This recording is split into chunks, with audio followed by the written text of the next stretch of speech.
xiro Jamaal Mubarak iyo Calaa Mubarak oo ah wiilasha madaxweynihii hore ee dalkani Masar. Maxkamadda ayaa ku eedeysay wiilasha Maxamed Xusni Mubarak inay khalalaaso dhaqaale ku abuureen suuqa saamiyada waddankani iyo xeerarka u degsan sarifka lacagaha qalaad. Go'aanka maxkamadda ayaa sidoo kale lagu sheegay in la soo xiro 3 qof oo kale oo qayb ka ah khalalaasaha la geliyay suuqa saamiyada waddankani.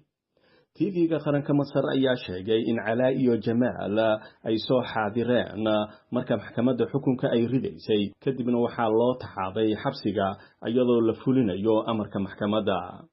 Eedeymaha loo hayso wiilasha madaxweynihii hore ee dalkani ayaa soo bilowday sanadii 2012. Calaa iyo Jamaal Mubarak ayaa horey u beeniyay eedeymaha loo soo jeediyay waxa ayna sheegeen inay tahay hagardaamo ay soo abaabuleen dad ayaga ka soo horjeeda. Wiilasha Xusni Mubarak ayaa 3 sano ee ugu dambeysay si xorriyad ah ugu noolaa dalkani Masar kadib markii sanadii 2013 lagu sii daayay lacag kafaala ah. waxaa lagu wadaa dhageysiga dacwadda maxkamadda Jamaal iyo Calaa inay dib u bilaabato 20 bisha Oktoobar ee sanadkani. Cabdi Yaasiin Yool oo ah saxafi ka faalooda arrimaha Carabta ayaa faahfaahin ka bixinaya amarka ka soo baxay maxkamadda ee lagu xiray wiilasha madaxweynihii hore ee dalkani.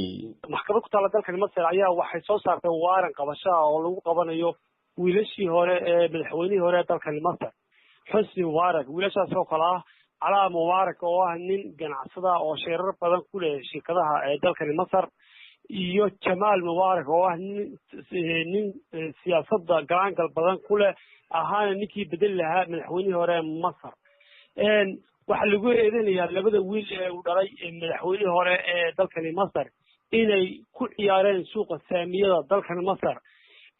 qadiyadan kiiskan ayaa wuxuu soo socday ilaa 2012 3 sano ka hor baa la soo daayay dibadda waxay ku joogeen kafaalay ku joogeen waxaa la qabtay 3 qof oo kale oo mas'uul oo kale ayaa la qabtay.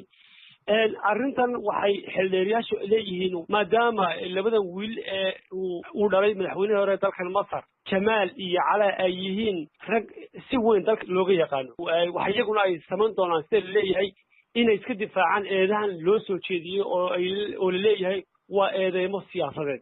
arrintan qadiyadan ama kiiskan